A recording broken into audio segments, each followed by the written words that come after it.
Hey gang, it's John from Bill and Paul's with this week's version of What's Blank Wednesday.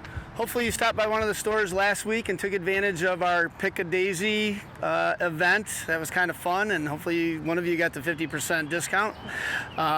This week we're not in the stores, we are back outside. I am joined with my friend Wendy on my left and Josh on my right.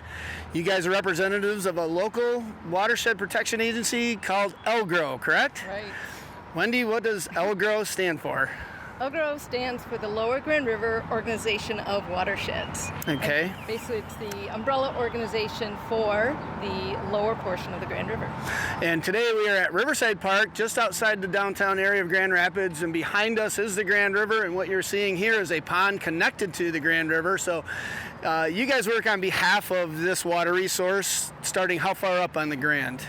The Lower Grand starts basically around Portland, where the Looking Glass and the Maple come in, but the Grand River starts in Jackson County. So it's the longest river in Michigan, 252 miles. Yeah. And empties into Lake Michigan at Grand Haven. And there's all kinds of recreational opportunities on that river, and by and large, it's a really clean resource, right? The water quality has improved immensely. You know, in the past 30 years, the city of Grand Rapids has separated their sewers, and so there's no stormwater going into the sanitary sewers, so they don't have the overflows. Okay. So the water quality has just improved greatly, and there's just many, many programs going around that are helping to improve water quality. Now, Josh, you're an aquatic specialist? Yes. So what's somebody going to find in that river? That would be your point of expertise, right? So probably the most interesting thing you're going to find in the river that's native to the watershed would be the lake sturgeon, a 5-foot fish that historically would spawn in the Grand River. There's still roughly 100 living here, and you can still see them from time to time in downtown Grand Rapids, as well as the federally endangered snuff box mussel. A lot of people wouldn't know that this mussel lives there. While it's very small, it does play a big role in the ecosystem, helps filter the water and improve the water quality in the Grand River. So those are all things that are going to be harder for someone to see. If I was just playing around on the river anywhere, what are some of the opportunities, recreational opportunities, fishing? What else is in that river?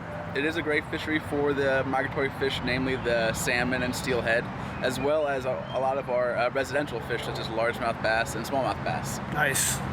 So what's the mission of LGROW, and are there projects that you guys are currently working on now? Yes, the mission is really to celebrate the Grand River and get people to understand its value. So right now we're working on a couple of projects that really encourage people to get outside. So we're working on the Grand River Water Trail.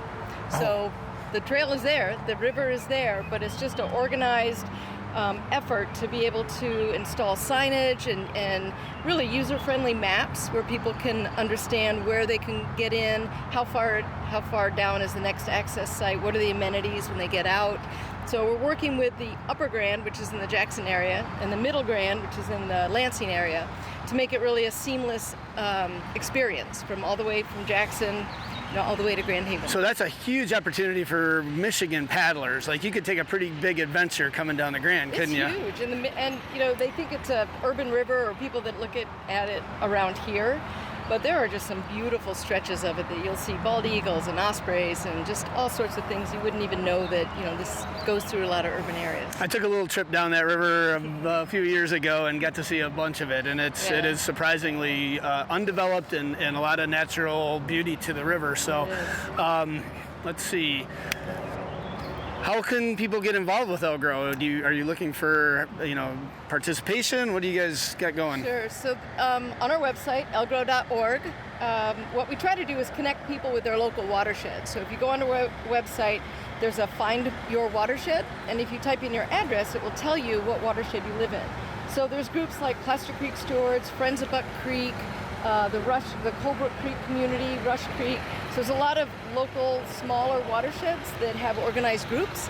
And so, you know, we promote and we help them organize cleanups, stream cleanups, maybe storm drain cleanups. You can adopt your drain, that storm drain that's in front of your house. You can adopt it and name it whatever you want. See those signs. But it's just to help people get involved and having them understand what they can do to help protect the river. So we are very fortunate in West Michigan to have a lot of clean water and a lot of public access to it, and you guys are one of the groups that are maintaining that culture. You guys like to paddle. These are great places to go. get on the website, check out LGROW, get involved with your local watershed groups and do things that are good for the ecosystem, because it's good for all of us, so we can keep recreating and our kids can keep recreating. There are a lot of places in this country that either don't have water, or when they have water, you can't get on it, so we're very lucky here. We are going to partner with Gravel Bottom Brewery out of Ada on June 26th. We're holding the annual, because we missed a couple years here, Gravel Bottom Paddlefest. We encourage you guys to go to Gravel Bottom's website, register. It's going to be a fun day. You've been on this paddle before. You're going to join us this year. Part of your proceeds are going to go directly to LGROW to help them continue with this mission of protecting the Lower Grand River. So look for these guys around town, look for LGROW, learn more, and we will see you next week for another version of What's Blank Wednesday.